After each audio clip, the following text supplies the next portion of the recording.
Hi everyone. Most of you know me. I'm Asan. All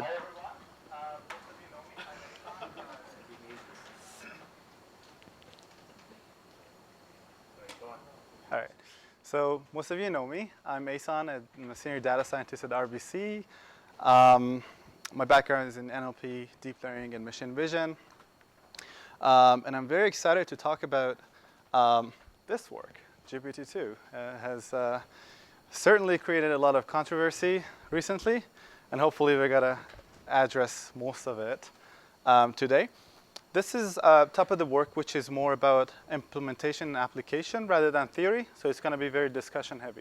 So I expect most of this, most of today's talks be around the discussions rather than the content. The content is mostly about performing a language model, and we talk about how you adopt it to the different tasks.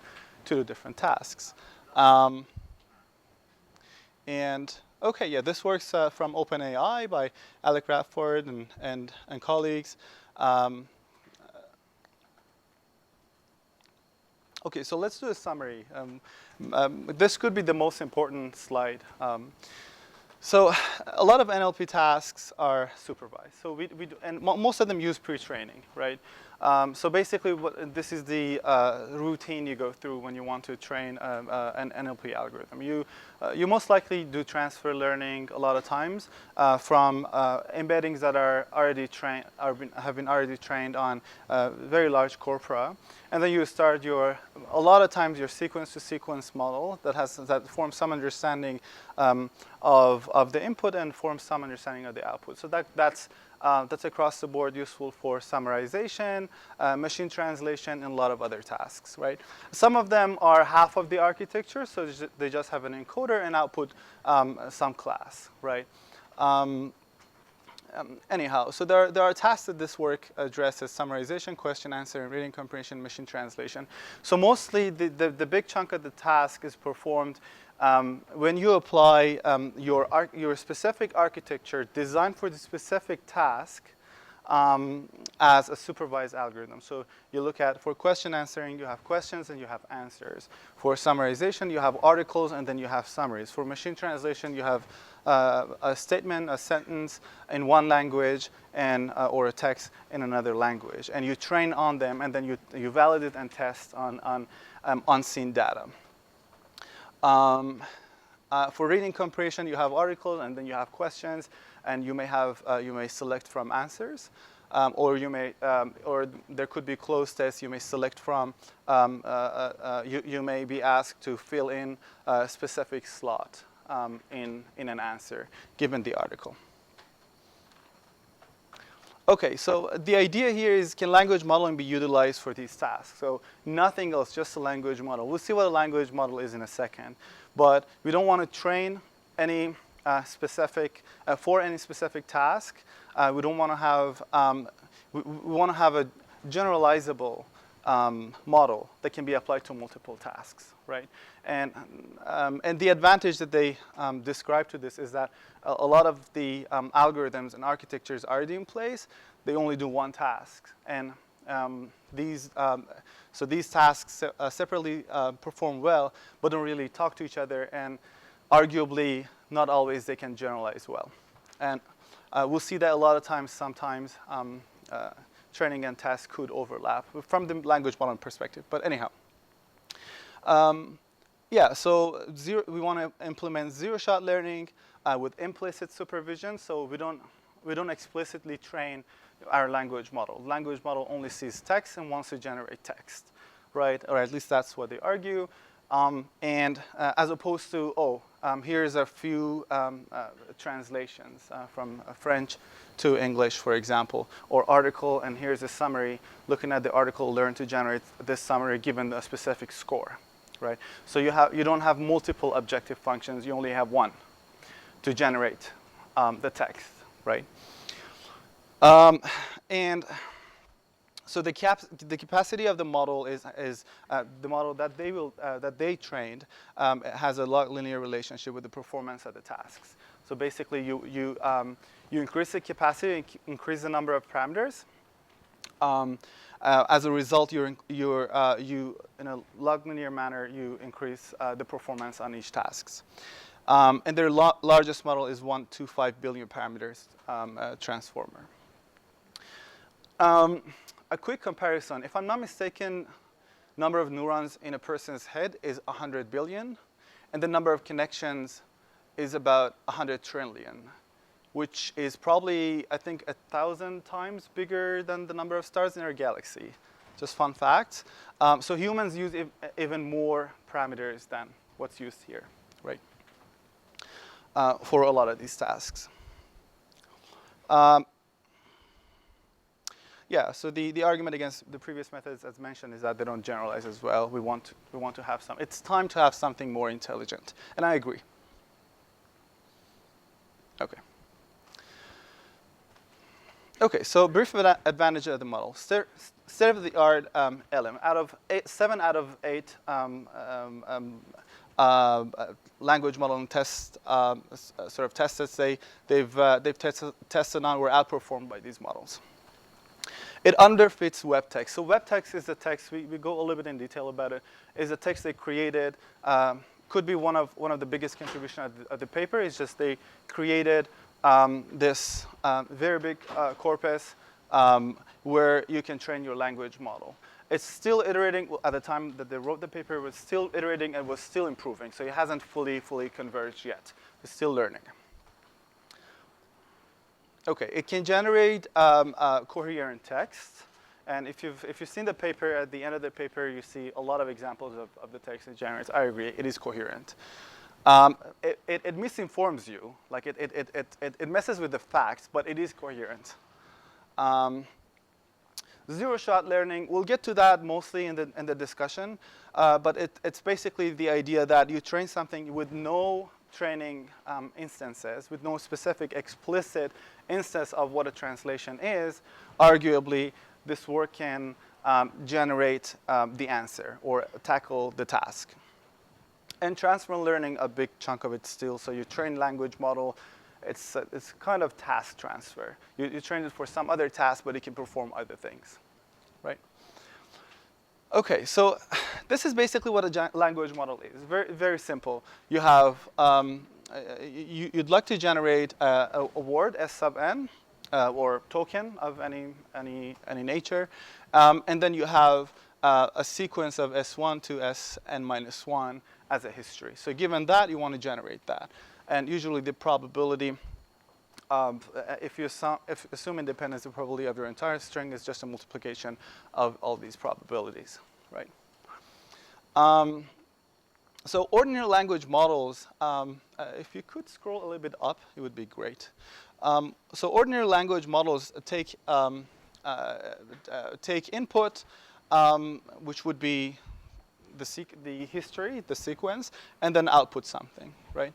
In multitask learner framework, you expect to output the output given input and a task. So this is the only extra information you give the model for all the tasks. So you give it, you specify what the task is. Same model. You just specify what the task is, and what the input is, which was in the ordinary language models.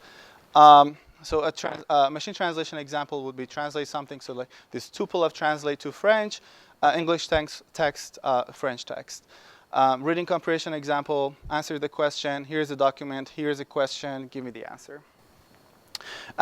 This is not entirely new. People have done this or followed this framework before, but very recently. And we know that you can optimize the unsupervised objective. We know that it will converge from previous experiments done by other people. All right, so WebText, one of the biggest contributions, I would say. A high-quality web scrape from outbound Reddit. So basically, the way that the proxy that they use to make sure the quality is well, they looked at the outbound Reddit links where there was a karma of 3 and above. Right, so there were 45 million links from which the context was extracted. links all dated before December 2017, resulting 8 million documents and 40 gigabytes of text. There are many details. I'll sort of defer a lot of them to the discussions you can ask. Okay, encoding. This is another enabler for this language model. So a lot of times in sequence-to-sequence modeling in general, you have this empty token problem where when you see a token in your during inference that you don't know what is, right? And therefore you don't know what to make of it.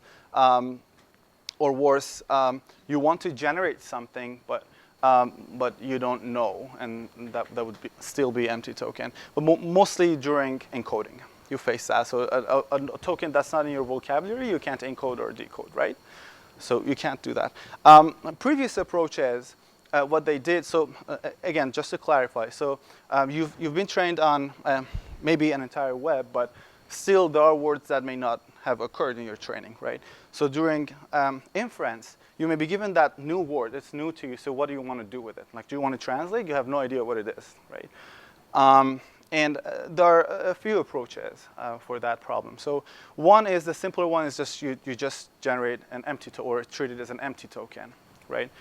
Which doesn't give you a lot of information. The other one is you can use pointer-generated networks. Basically, pointer-generated networks or pointer networks, whenever they see a token that's not, well, they're able to generate. They're able not only to generate but also to point. So whenever they have the capability at any point in time to go look at the original text. Let's say it's summarization. Go look at the original text and generate something from there. It implicitly gives them the capability to produce something, to copy something when they don't know what that thing is, right? But it's not explicit. It's not like, oh, whenever you see an empty token, go do it. So another approach is the approach that they use. So this is called BPE, byte pair encoding. We have talked about it briefly during a previous TDLS session, but I go over it quickly again. So basically, you look at everything as bytes, right? For this case, Unicode symbols. So you start with 256 characters, right? And let me also sort of put in perplexity over here a little bit, because we're going to see perplexity scores, and a lot of time people don't know how to interpret them. So perplexities are 2-to entropy. Basically, they're if you're doing byte encoding, they can go up to if your byte size is 8 bits, you can go from 0, which is 0 perplexity, so you exactly know what to predict, to 256. You have no idea what the character is next time. So if it's closer to 0 or 1, that's amazing, right? But it's a little bit more than 256 over here, because we're not going to be only encoding characters. The reason for that is when you only encode characters, your language models perform less well as compared to words being used as the sort of canonical units of language, right? So words perform better than characters for language modeling. So BPE is a compromise. Okay, so you know byte encoding, you know words as a token for encoding. Now let's talk about BPE. So it basically is an iterative algorithm, where you start with only chars, so characters or Unicode symbols to be accurate.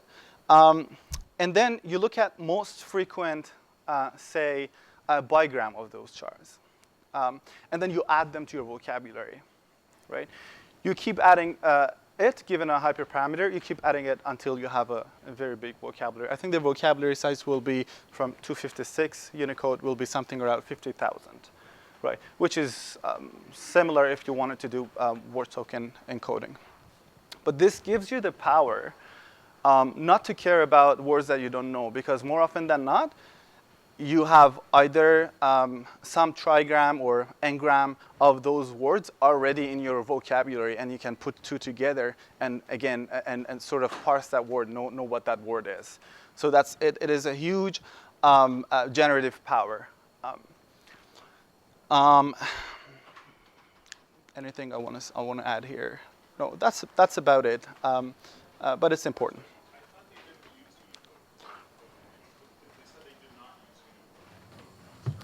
Which they didn't use? They did not use Unicode code points. So Unicode is 250.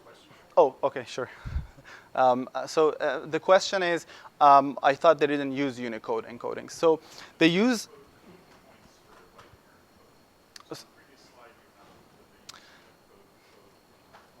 So what? Sorry, what do you think they used? So what they say is that they use a byte level version of BP. That's what I've been talking about for the past 5 minutes. Yeah, but you say in the slide Unicode code points, but they didn't use them. So they start with, so they build a vocabulary, but they don't begin from so the level do you know what Unicode code points mean? Yeah, so it's the byte coherent encodings that correspond to individual Unicode characters. Yes. And they do not use that. That's what they say in the paper. I just want to make sure. Yeah, that's what I've been saying for the past 5 minutes. So they start from Unicode code points, as I mentioned. They start from those, and they build and they add symbols to it. So it's not just. So let's talk about it after. Okay.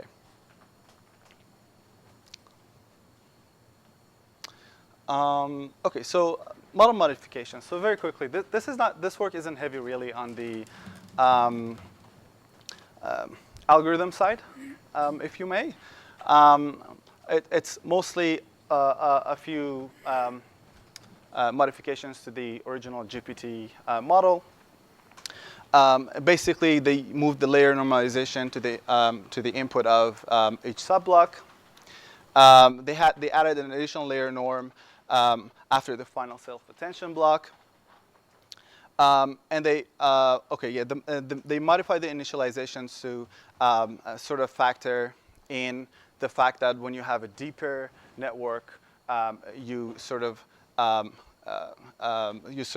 accumulate the rest path with model depth. So you add when you add a deeper when you add more layers, you accumulate those weights. Yeah, so you factor them by 1 over square root of n being the size of your res layers. So the vocab size is slightly bigger than 50K, but around that. Context size is 124 instead of the past 512, and batch size is 512. Still bigger. I think GPT was 256 or smaller, if I'm not mistaken. All right. So their smallest model is GPT. Basically, their second smallest model is the largest BERT. And then GPT2 is an order of magnitude more parameters than GPT. And you can see the table of the parameters here and model dimensionalities.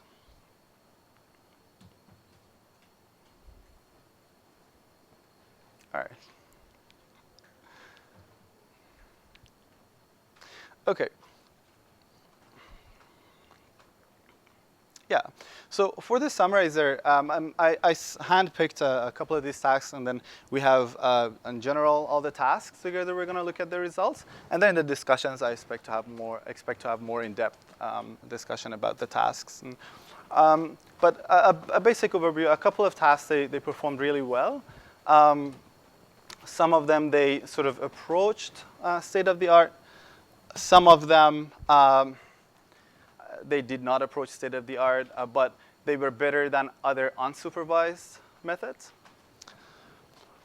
So for summarizer, these numbers are a little bit meaningful to me. So the way they do this, if you remember again, you have your language model conditioned on the task, in addition to the input, right? So basically, they have this TLDR character after the article, and when you see the summary, and that signals that, oh, I need to summarize, right? And you generate the summary. And these are Roche F1 scores. CNN and Daily Mail, most used dataset for the summarization task. So they have, I think if I'm not mistaken, they're saying that they have two models, one with that hint to generate, and one model without the hint. And you can see that hint really. Oh, sure. And you can see that adding just that, where is it? Oh, adding just that hint gives you eight R1 scores.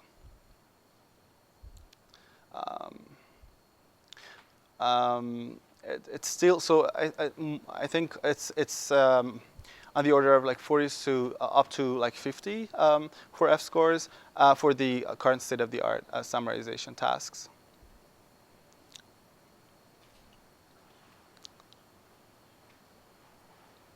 Okay, so this was brought up earlier on in an earlier talk. And a lot of times in language modeling tasks are trained on a lot of benchmarks. These are all corpora, so PentriBank, Wikitext, and English Wikipedia, Text8 Wikitext, and 1 billion words. And so it's a language modeling task. A lot of times in language modeling, at least traditionally, you would train your language model, and you want to see what the perplexity is on the corpus that you trained on. So that's very informative. You always do want to know what happens in your in the text that you trained on.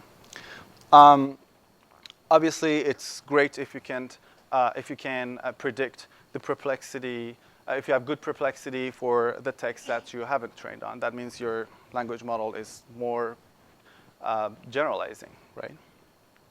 So they noticed they wrote a script to see 8 grams happening in multiple corpora, and they noticed that a lot of these corpora have a lot of overlap. Well, a lot of is a relative word, but some overlap with their test sets. So they see a lot of the 8 grams. And we have that as a discussion point, so we'll get back to this point. But basically, why 8 grams? So I think just very quickly, if you go a small number of n-grams, like 2 grams, like it's very likely for that to happen anywhere. So but they don't offer a lot of intuition as to why 8 grams.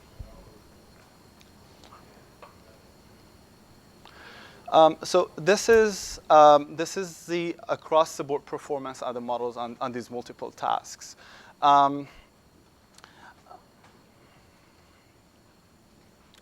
So you see some of them have accuracy, some of them have perplexity, and bits per bit, sorry, and bits per byte, sorry, and bits per character, and perplexity. So perplexity, I just talked about, so you know what it is. Bits per byte and character are just the entropy. And accuracy, some of these tasks do have some test set where you fill in a closed test. I think Children's book was, they had a closed test, and you fill in what the predicted word is. And the comprehension task is selecting from the answers which one is the right answer.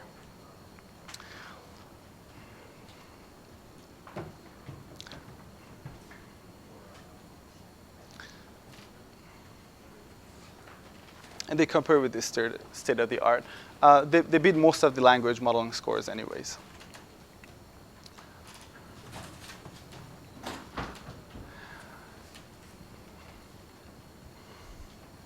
Okay, let's go to a break, and then I'll talk about this.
All right, beautiful. So again, we're gonna have, I expect, a lot of discussions around it. There are a lot of details and specific tasks, and I can't wait to get there. But before that, this is a performance summary, basically as a factor of number of parameters in your language model.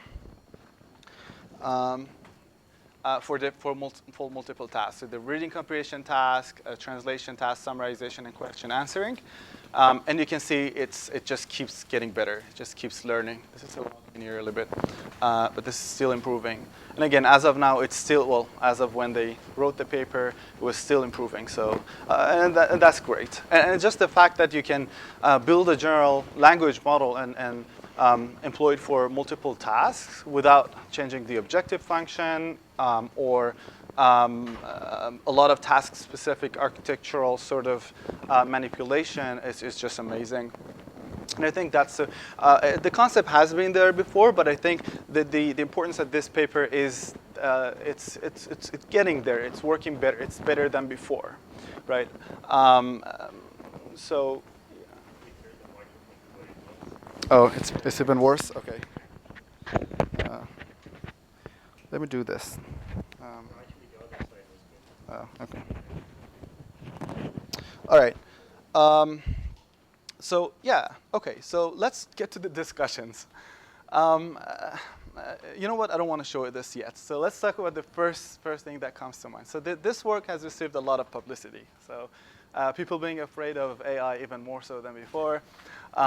So I think our job as practitioners is to make sure that people have realistic understanding of the work that we do, the contribution, and of course, like it's a great contribution. But from my experience, so I've said that before. Like in 1950s, people wanted to solve entire NLP, including machine translation and Turing tests, everything in like a matter of weeks, right?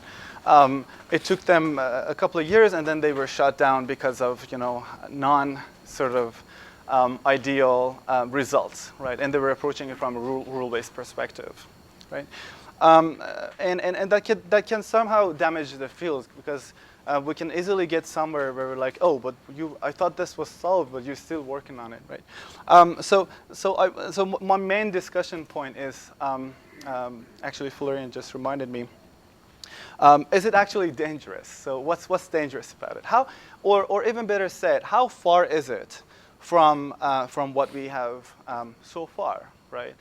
We can compare this with a transformer Excel that we've seen, right, as an algorithmic improver of the transformer architecture that they build upon, and also what they did. So it seems like mostly, aside from the idea, which is great, mostly it was the creation of a bigger corpus such that they can train the language model to perform these tasks.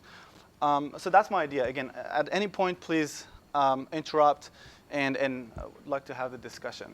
Yes, so your discussion point suggests that you take for granted their explanation of why they didn't release the model. So they say we're not going to release the model because it's dangerous. But I don't believe them. I mean, this is a model that takes so many GPU hours. Sorry for interrupting. Yeah. Do you mind sitting closer to the mic? I don't want to be too far from the plug, but so my question is this: why should we believe the reason that they say they didn't release the model? This is a model that took so many GPU years to build that it's prohibitively expensive for all the startups in this room to make their own. And this is a serious, if it performs as well as they claim it does, we can't verify that because we don't have the model, then there's a huge competitive advantage here. And so I thought it was interesting that Elon Musk left OpenAI almost immediately after the we won't release the model was announced, and it smells like competitive practice to me, not we're going to hurt people. That's just my sense of it. So the first sounds part like PR? What's that? It sounds like PR? Yeah. So the first part was what they have said that, oh, it could be dangerous, right? So is it really now? And how far is it from the current work? Somebody else wanted to say something. Okay, yeah. Well, I have a question. If you're setting up your language model in a way that pairs the, English sentences and French sentences, So is it going to be like unsupervised at the end of the day?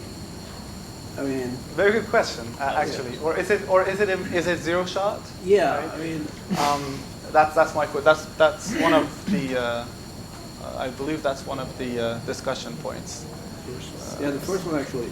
If you have two corpus and only based on corpuses, you try to do translation, that's going to be, I mean, in my point of view, that's going to be unsupervised. But if you're pairing in sentences, it's like, yeah.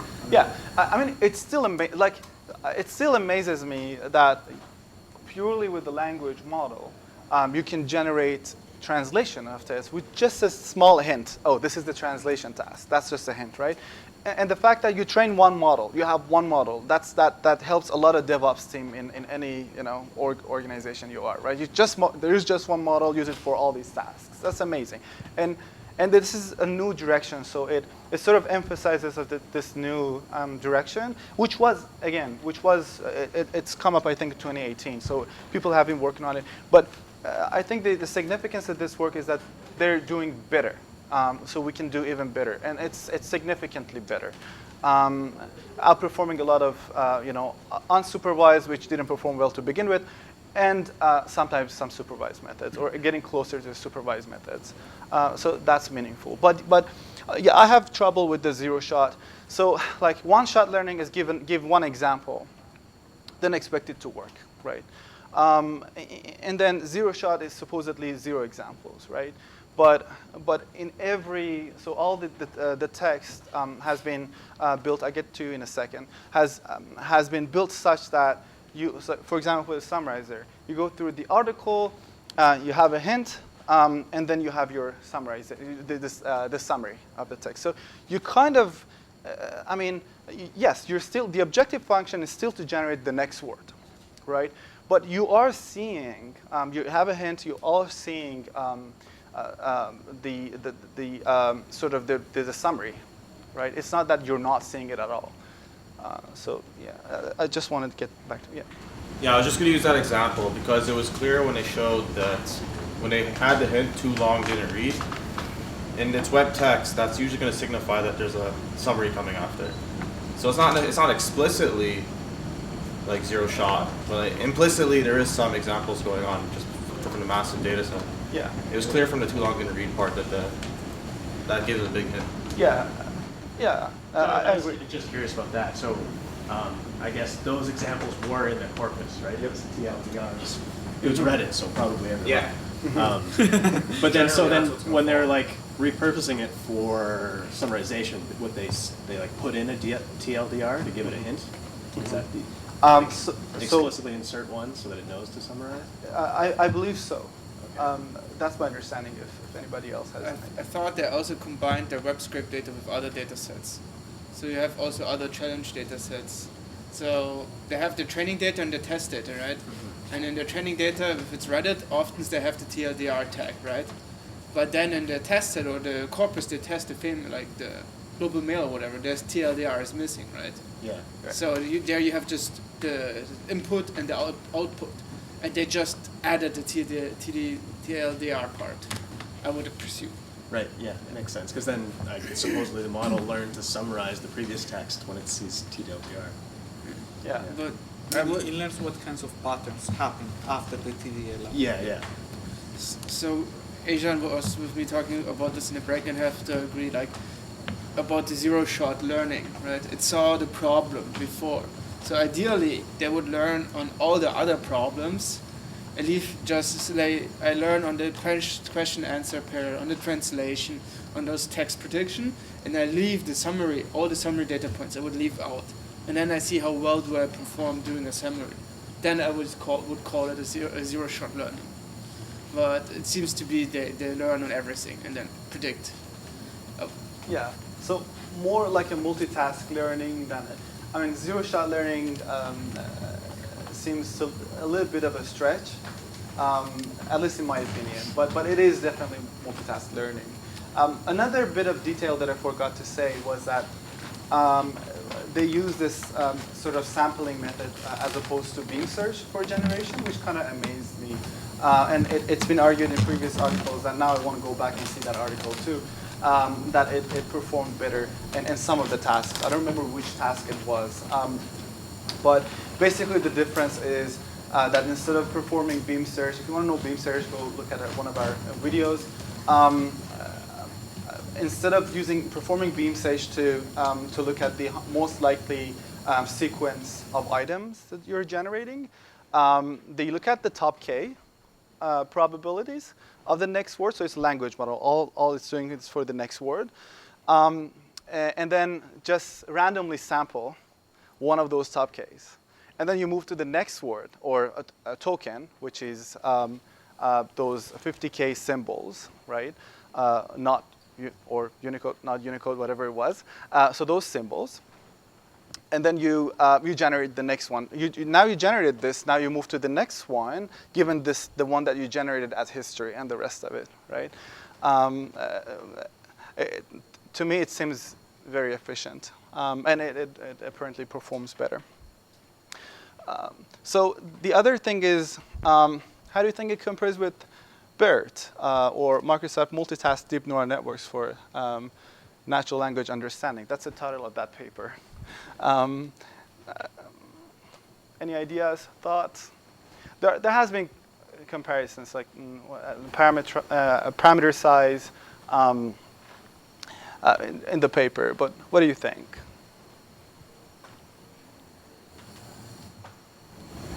Yeah, go ahead. So I'm just wondering, like, I don't know how much, like that 40 gigs of text is like a huge amount of data, and I don't know how much training data the other systems use, but I'm just wondering, like, how much of their performance is due to their training data size more than their system, like how much is the contribution to each? As opposed to the implementation, you said? Like how much of their performance is due to their system, and how much is due to the size of their training data? So they don't try to argue that it's not because of the size of our text, at least to my understanding. If you guys have a different opinion, please let me know. But it's mostly about, well, we're still underfitting. They say that a couple of times, or more than a couple of times in the text.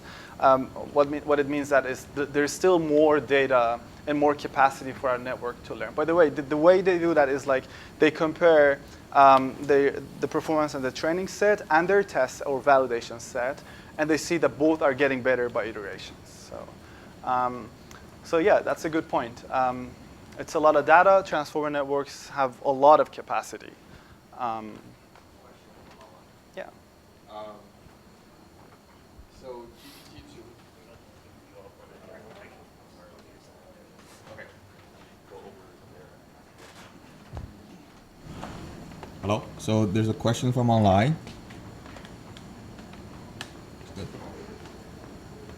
So GPT-2 has not been fine-tuned on a downstream task yet. There are 48 layers in the network. So I want to ask, what would be some approaches to fine-tune it on some specific task? Very interesting question. So yeah, that's the other point. It hasn't been really fine-tuned on this specific task. It was just trained on their training set.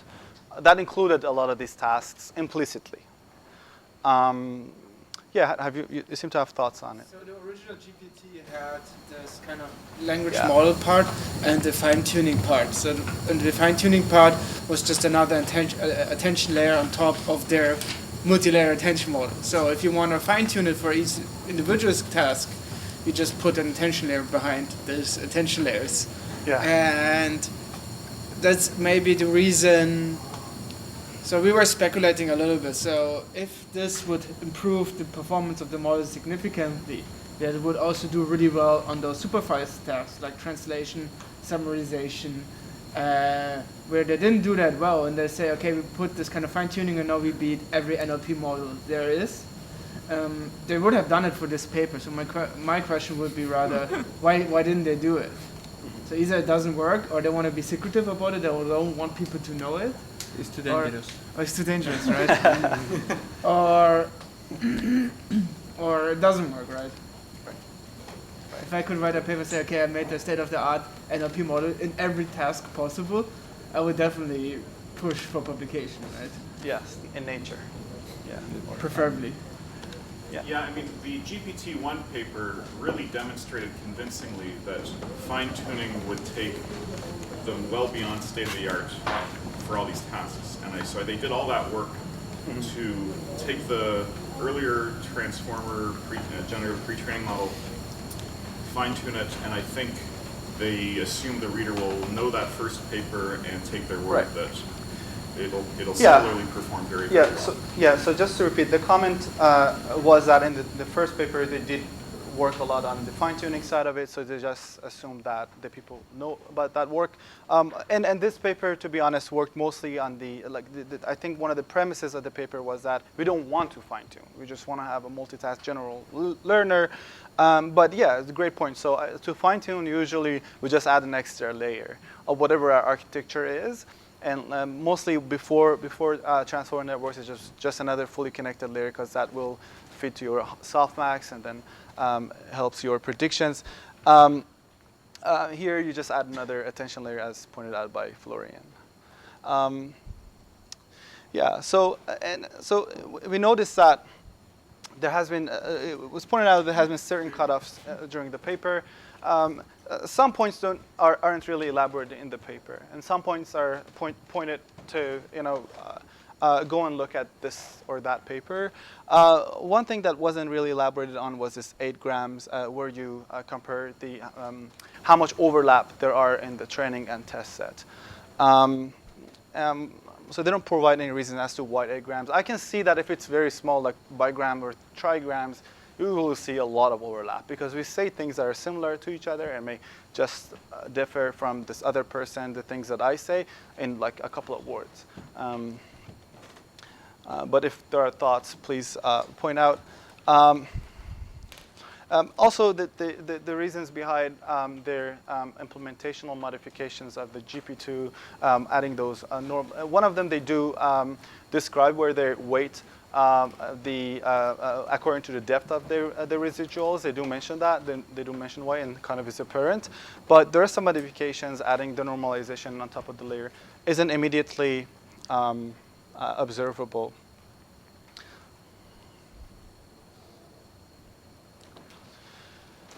Yeah, what advantages and disadvantages of this approach over training specific network per challenge? So, so part of it, it was yours. Do you wish to elaborate? So just a little bit of background. So they built this general multitask learner, and they're comparing with more of specialized learners with specific architectures that sometimes actually did perform better. So the way you have to think about this question is, let's take this very general learner approach, and we look only at the general learner approach without the transfer learning.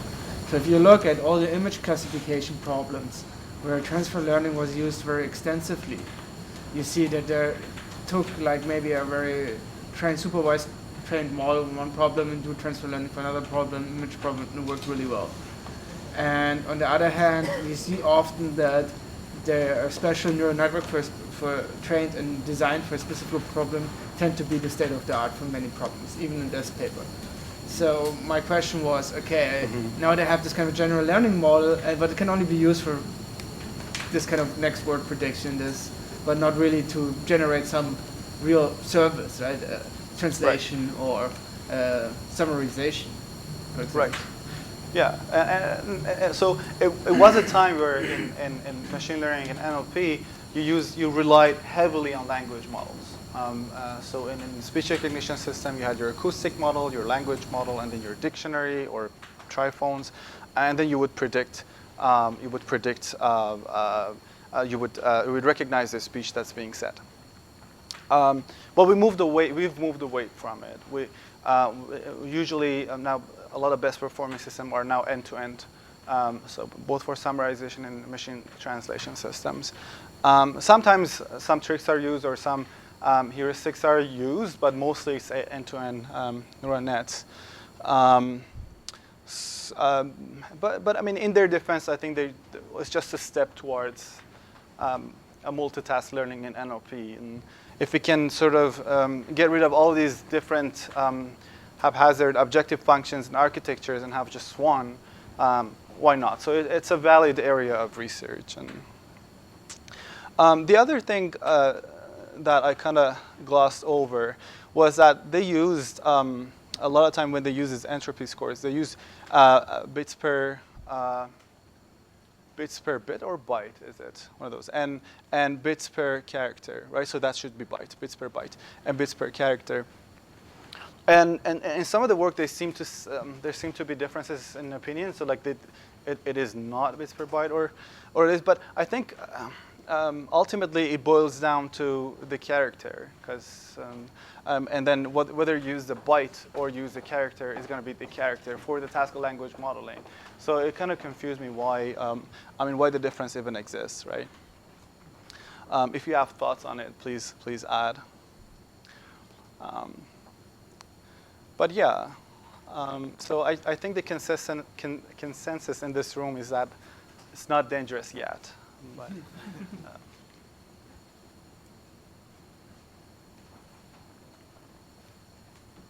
So I'm actually still hung up on the unsupervised learning applied to translation. Like, don't they need to show some test examples? So right now what happens is that they look at each sentence, right? So if we go back to the conditioning side.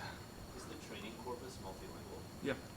Oh, so they highlighted, I remember in the paper, some spots where there was like just training examples naturally occurring, but I'm still just shocked that it could learn to translate based on spurious examples. Well, in the paper they mentioned that they pair the sentences, so that's going to be a lot easier than like going off randomly, looking into different purposes. So yeah, so then it's supervised, right? that's what I'm saying. Yeah. That's what I'm saying. So at the end of the day, you're gonna find out the probabilities, on how to you put the sentence, the final translation together, and that's when the model is gonna do it for you. So yeah. So they had the English sentence, then it equals the French sentence, and then learned on this data. Right. But these sentences were artificially generated by them. These are not from database script.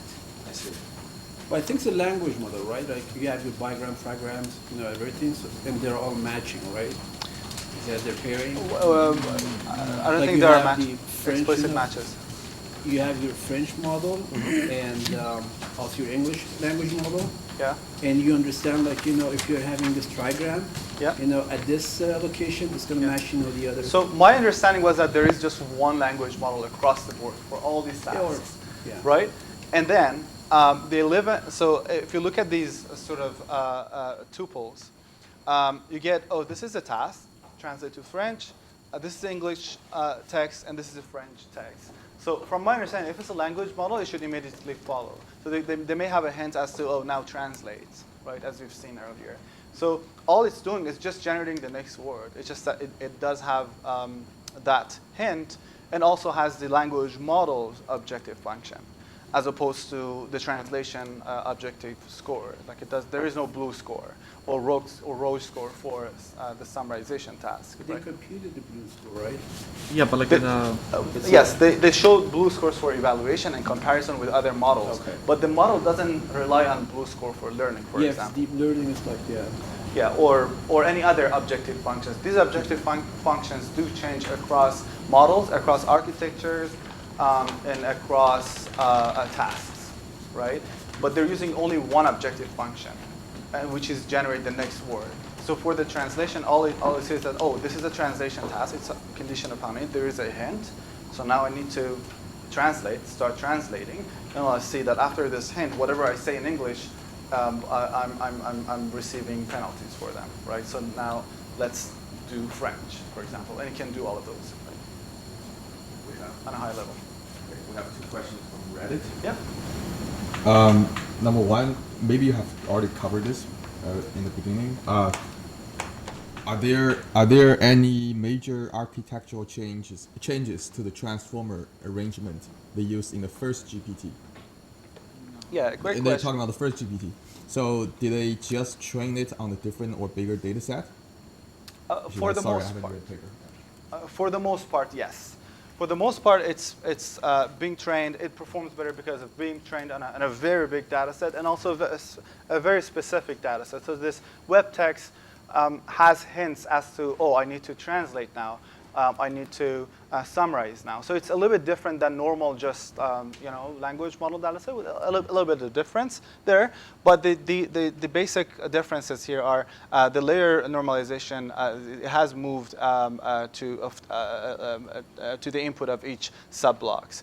Also, they added an additional layer on top of the final self-attention block, and they use this weighting mechanism for the residuals. Okay. Second question is somewhat related to the first question. The authors of the BERT paper compare their bidirectional approach with the first version of OpenAI's GPT. Mm-hmm. Even though I think that both approaches have different application tasks, one seems to be only an encoder, while the other also uses the transformer's decoder part to generate text. How does the new GPT-2 differ from the recently released Transformer XL? Do they share similarities? So it absolutely does not use, there was no hint, so it's a GPT architecture, right, with these modifications. So it is not using the connection that was made in Transformer XL between the segments, right? It's not using that. Do you want to add to that, Florian? Yeah. So the way I understood the GPT is stacked decoder layers from from the translator model, and the BERT has this kind of bidirectional translator model with the encoder and decoder architecture, and Transformer XL allows you to have some kind of type of recurrence. So you kind of take the previous state into your memory from your next state. So you kind of have the error or the hidden states transfer from your previous step, which allows you to take information over a longer space. So let's say here they have a window size of 1024. But in Transformers XL, you have this 1024 plus your memory, which you take from all the previous chunks. Yeah. Which allows you to detect and be sensitive to for much longer dependencies. Yeah. Yeah. The question that I have is kind of, related to the structure of the network. How does it understand what task you're looking for? What task? Yeah. So if it's using one objective function. yeah, so it's been given, so it's conditioned the language model over here. So the normal language model, as mentioned earlier, is just given your input or given your history, what's the next word you want to generate, right? This one is conditioned both on the history, your input, as well as the task. So it knows that what task it is, what type of task it is performing right now. And there are also hints. When you're switching, for example, from the article for the summarization task to this summary. So generating they call them the headlines, the summaries between them. So you know that, oh, right now I need to generate, and that's a summarization task, for example. Or same thing for the machine translation task. Supervised at the input layer. So it knows, the language model knows what task it's performing at each point in time. Could it be for I was just thinking maybe it has different layer path for each task. I mean, and then computing if it's getting the task and then computing what path it should go. That's what I thought about. Did they use different heads or layer paths for different tasks? They didn't say. So it's just the same, exactly the same model. Yeah. But I thought about it. Yeah. Good question. Yeah. Can we talk about the translation thing for a second? So the way they do it is task in your line. What they did was they say, here's your language model, and now here's a bunch of pairs of sentences we'd like you to complete. And so there will be English sentence equals French sentence, then English sentence equals French sentence, right. And then finally for the target one, it's English sentence equals, and then nothing left. Correct. And that's where it starts generating characters. Yeah. I would have very much liked to have known how many of those pairs there were. So did they answer that question on paper? I don't remember seeing an answer. No, they didn't. Yeah, so I don't that's remember. a little bit infuriating because Was it two examples? Was it 2,000 examples? Right.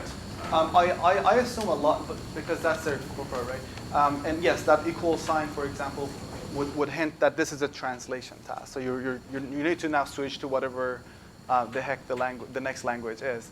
Yeah, I don't remember off the top of my head how many of those. I kind of feel they did mention something, but I don't remember. They didn't. Well, they're bad. How many languages were there? So I remember English and French. I don't remember anything else. Yeah. If I'm being honest. It was only English and French. Yeah. And if you want to use another language, you have to retrain the model because the character set changes. The way I understood, right? It's Unicode, right? So hopefully not. I mean, it doesn't have that supervision that we talked about anymore, right? Because it's seen French. If I remember correctly, they deliberately tried to keep things only English at first, and they removed a lot of other languages, and they have this script that they use. Theoretically, it is able to generate any language, but is it going to perform well given that it has seen a little bit of French? So I think from French to English, it kind of sucked. From English to French, it performed better, something like that. I hope I'm right, or it's the vice versa, but you can verify it in the paper. And the reason was that I think English to French was really good. And the reason was that most of the text that it's seen was in English in general, so it could really do well in English. So theoretically, because of this byte coding that they use, BPE, they're capable to generate any language. It's Unicode, right? But I would argue that if you want to generate good Chinese, you really need to have some Chinese data. I don't really believe it would, off the shelf, would perform good Chinese. Hence, they didn't show any. Another two questions from online. One is kind of unrelated, but okay, I'll ask the first related one. When we are dealing with a network of the size of GPT-2, how are the hyperparameters tuned? I don't remember reading any hyperparameter optimization they did. The only thing that they said is that they manually tuned the learning rate. That was the only thing. Yeah, so nothing. Just give it more data. Okay. Okay, and then, all right, the next question is a little bit off topic, but okay. Is there a language model version for predicting what someone will most likely buy next? And then giving specific probabilities related to each prediction? I don't get the question. Could you? So I think he's asking, is there a language model that can predict what someone will most likely buy next? Oh. It's very off topic. You can choose the answer. So you can probably when you gather your WebText next time, you can have a hint for that too. I don't guarantee it's zero shot, but theoretically yes. They don't do anything, and this is not capable of doing that. Yeah. Okay, so back to this idea of it being dangerous. So I think we all agree that it's not dangerous like what OpenAI says, but not louder. I'm just wondering at what point would you or everybody else in the room say that a model like this is actually dangerous? So, okay, yeah, so the question is it actually dangerous? We do think in the room, I think the consensus is that it's not dangerous. But the question is, at one point, would I consider it dangerous? To be honest, it's as dangerous as the rest of AI right now, right? And I give that example almost everywhere I talk when this topic arises. And AI is as dangerous as a lot of other things, as cars out there.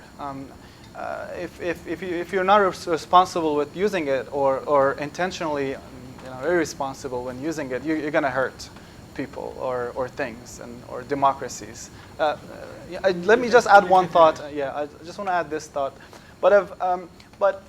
So I think some of it may rely on the fact that, well, it can actually generate things that look like, I don't know, Fox News articles or other types of news articles or other articles. So people are right now. Propaganda is an issue worldwide, and it makes you able, like good language model in general enables you to generate a lot of real-looking texts, right? Coming from you read it, you kind of feel like, oh, that's something that Asan would say. I never said that, right? But we talked about it a little bit. I think with the facilitator that talked about it. It's like, how dangerous is it someone generating something that I would say? I would love that. Like, generate everything that I say. I don't find that dangerous, but that's a very good question. I think Florian also has a thought. I think the dangers of AI is always like the malicious actor, right? And we see it more with deep fakes, where you take a video and you can put whatever face on top, and then you can also do the voice to be like whatever voice. And we're just generating or entering in an era where we went from, oh, you can trust it, like you can trust videos, to a point where you can say you can no longer trust videos. And even if you can generate these kind of texts, I think Asian brought it up, you still don't have a signature of that person, right? Maybe you can scrape everything what Asian said or what say Obama said, and then you can make something that would look like what Obama wrote, but has whatever your political opinion on it, and then put it on the internet. As long as there's no signature that actually Obama said this, or it's on his Twitter, people would just not believe it. And then where it's more malicious is like if you can copy handwriting, right? So you first use this NLP model to generate the text, and then you use an image generating model to take the text to like something handwritten. Yeah. But then, again, it's just we're aggressively more entering an area where we need to monitor sources or I monitor these kind of images and uses. I agree. At this one point, and we'll get back to you. I think the counter argument is then authentication across the board is dangerous, right? Like, I mean, misauthentication, right? So, so with voice, you can actually imitate my voice, and that probably passes one of the TD or RBC's, layers of protection for me. I'm not revealing any secrets. It's like you can call your back on your credit card, and they will tell you that they're using this. With what I would say, I don't know. I would say my date of birth differently than somebody else would say. So it does encode some of the signature of my. So like if you use this to text somebody else that knows me, they may be inclined to believe that this is like if some thief just steals my phone and uses the language model, just in an imaginary scenario, to text somebody that would know me, they may be able to convince someone. But we're so far from that, because they need to know the intentions, so like the dialect system's using. They need to know a lot of other things to do that. Sorry, just want to get that one before. Yeah, I'm not sure if you guys, maybe a lot of you are familiar with Joseph Redmond. He is creator of YOLO 3. It's an object detection network. It is very efficient, very good. And in one of his talks, he says that I was at one of his conferences. I was talking about my model, and somebody came to me. He said that, hey man, I'm a general. I'm working at Ministry of Defense of the country, and we're using your model. It's a very good model that we apply to your work. And he was like, I was stunned at that point. I didn't knew that there's going to be use case, for some of the things that I don't know anything about. So, is it going to be dangerous? For this model, I can come up with something like, if a government wants to suppress people, and then you're collecting all these different, maybe you have a model for speech to text translation conversion, and then you can like see what areas of your country there's going to be probability of uprising, and then try to suppress those people. So these are maybe the macro level kind of dangers that these people So Russell, and then sorry, did you want to say? No, I'm done. Yeah, but maybe there are some use cases which are not. Yeah, I think the point that I very quickly say is that I think the misleading part of some of the news about the paper out there is that there is nothing specific to this paper which makes this line of work dangerous. It's just the next incremental good step towards having a multitask learner, which is amazing. but it's not like the gap between this and the previous works aren't that much to make it dangerous now. So whatever danger we were facing before, we're still facing. Or is the network available? Like, Not do we the know? train, not the full train network. So, but get the WebText and train yourself. pay for it. Pay So- $30,000 to train. I bet it's more. Yeah, 30. It's more. Just to add to More. something what he said. Sure, yeah, please. Just very quick. So if you think about what the initiative China is doing right now is with the AI or virtual news anchor, where they have a news anchor and it's no longer a person but like some computer-generated animation, and you can literally feed him to say or whatever you want.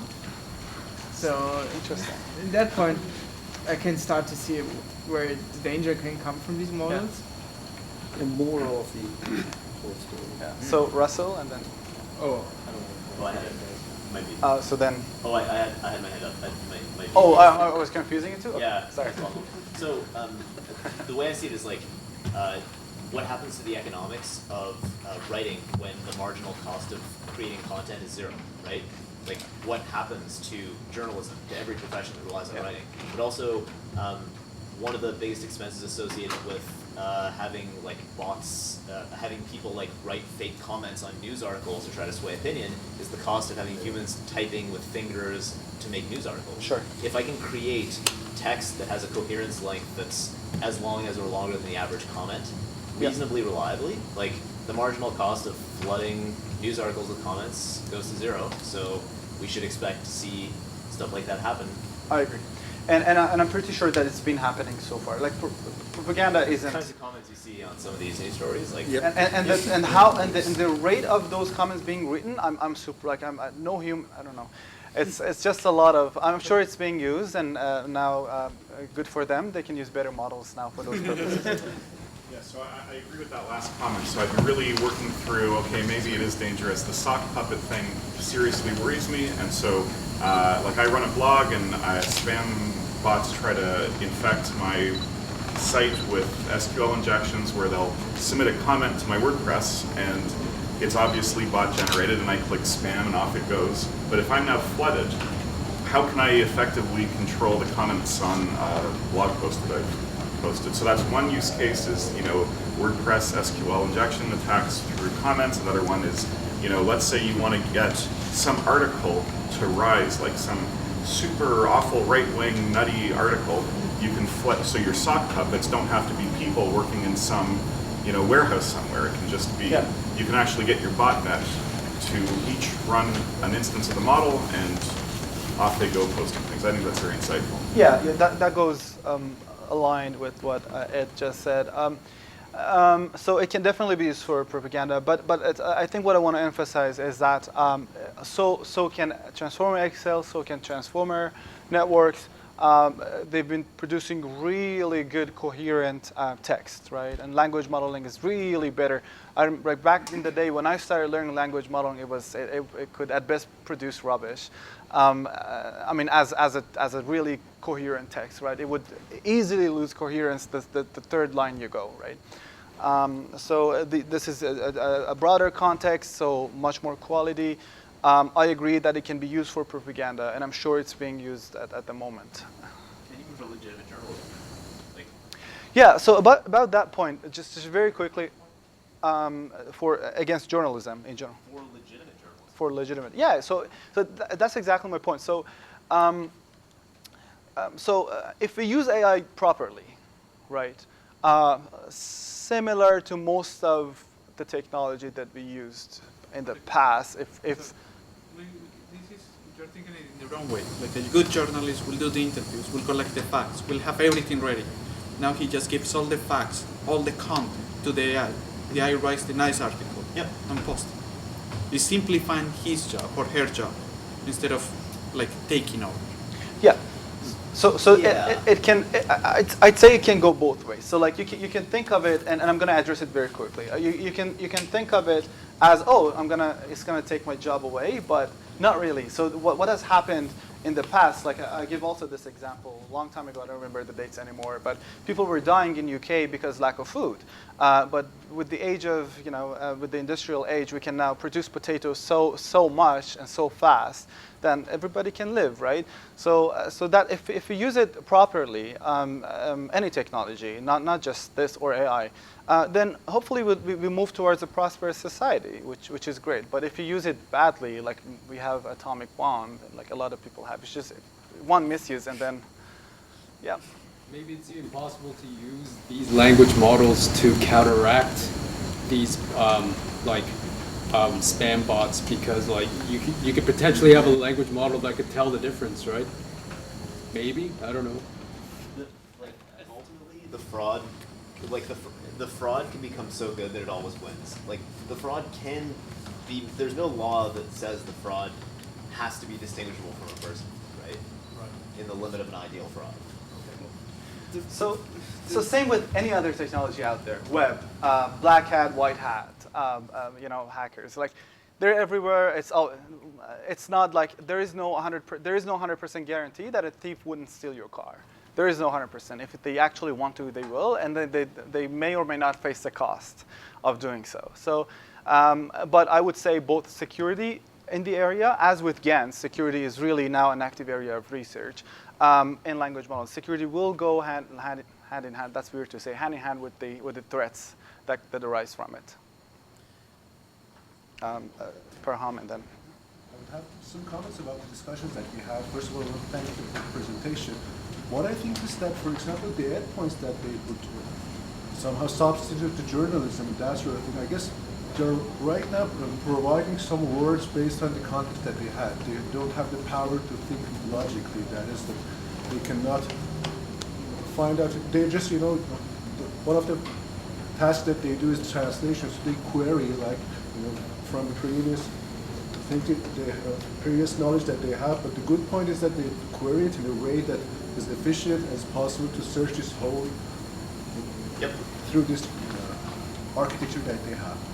The other thing about the dangers of the AI, I believe, it's, I don't know, maybe it's not politically correct to say it, but the thing is that, we should accept that at last, who's more intelligent in the evolutionary wise, should win, and it's better for the whole life. So, because, if they are more intelligent than us, then they should beat us, So it's better for us, it's better for whole life. It's like, having a young, for example, son who's more powerful, who can contribute more to society, and like an old father who's saying, no, I don't want you to go and make money and this. I don't want more potatoes. Yeah, no, I don't want you to. I don't want you to become powerful. I want to suppress you because you make me dangerous for me. How to make more money out of than me. Okay, so. You should let it go. I agree. So two levels, I would say. So at one level, they will help us. Right now, Google, I think today, at least in Canada or Toronto, they deployed their language model for the phones as well. Like when you write email, they can predict their, which is amazing. The rest of your sentence, most of the time, I just press send. Like my email is like not 1/10 of the time, right? So kudos to Google. Also, Google has helped with the development of the WebText algorithm. So kudos to the power of 2 to Google. But so that's one. They make our lives easier at the first stage. But then you may say maybe they would replace my job, right? Usually what's happened is that jobs just have become much better than before. Most of what we did was farming and hunting, right? Thank God we're not doing those things. Very hard. Like we're not dying of hunger. So it changed. So like we go to these offices and air conditioned. What's happening is that job has become, brain computationally expensive these days. For example, right now we see that being a cab driver, as a job has become, it's not possible anymore because the self-driving cars would take their position. Yeah. So people will need to take jobs that are, heavier in terms of computations in their brains, or cognitively more. Yeah, cognitively, exactly, cognitive computation. Yeah, so the tasks are the creative part. So that's part of computation. Yeah, AI is going to take care of creativity too. Sure about making sculptures? I mean, why not? Yeah, we're doing music. No, the way the trends are now that people are now more interested in experiences, right? So in 5 years, or if AI takes over and can generate those videos and music, people, they're gonna now actively make music and not put it anywhere. They don't put it on YouTube, they don't put it online, and they say the only way you can experience me is to come here and listen to me. So I think if this trend continues in 5 or 10 years, there will be this kind of mass-produced consumption from AI, and then it's gonna be like a business and people are gonna buy it, and then there's gonna be this whole other business which most likely is going to be considerably bigger, which is purely based on experience. So a lot of our tasks are routines. I know you had your hand. I'm sorry. We'll get back to you in a second. So a lot of our tasks have been routines. Even at a data science job, which is considered, mentally challenging sort of a task, I have routines. Like some of the things that I do, I wish I did only once. I don't want to do it again, right? So ultimately, AI automation just want to take over the routine so that we can go be more creative.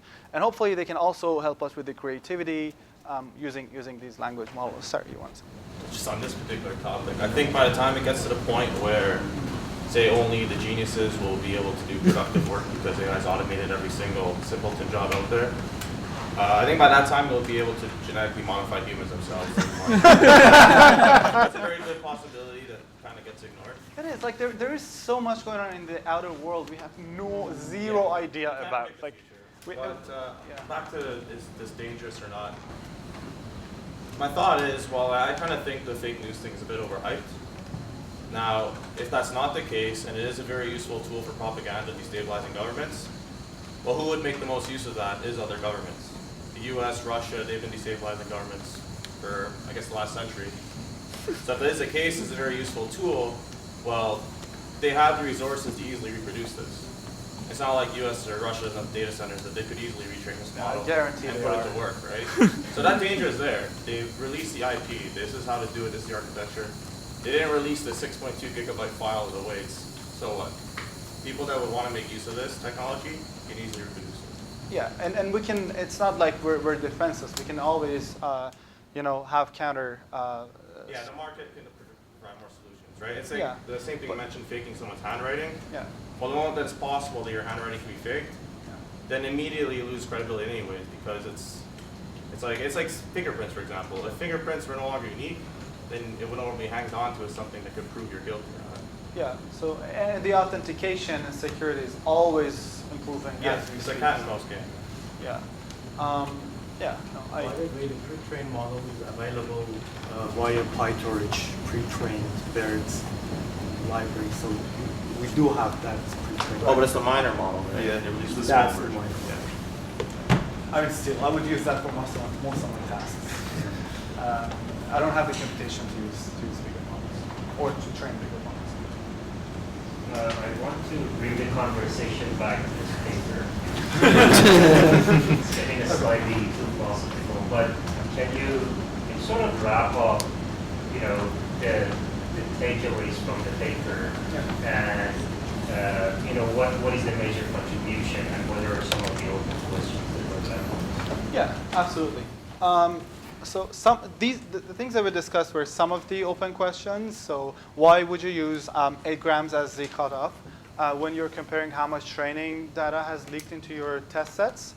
And why would you use the specific modification that they did to their architecture? It wasn't really elaborated.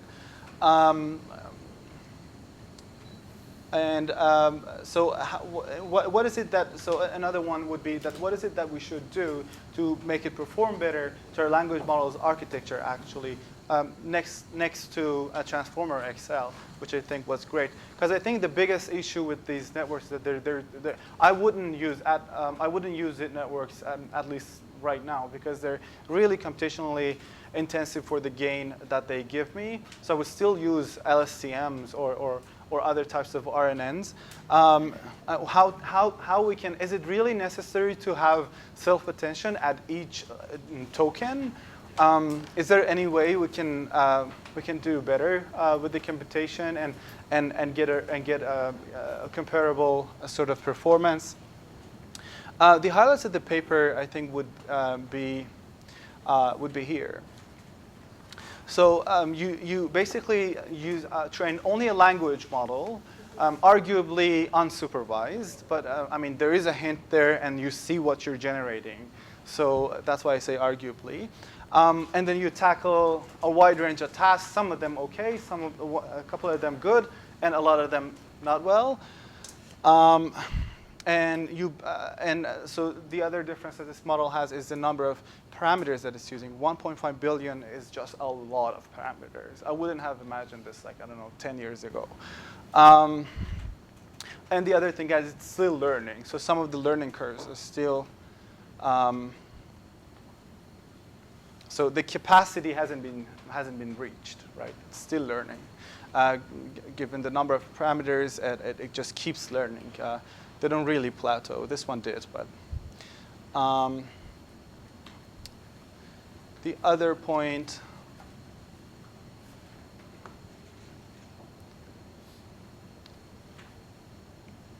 Yeah, the other point that was also mentioned in the article, that we're not using all these different architectures and not using all these different cost functions. And we can just train with only one cost function, which is amazing. But I think to better perform, at least in my opinion, to better perform for all these tasks, we need more than just the context. We'll see how it will turn out in the next couple of years. I'm sure people at Google, Facebook will come up with counterparts. Other questions?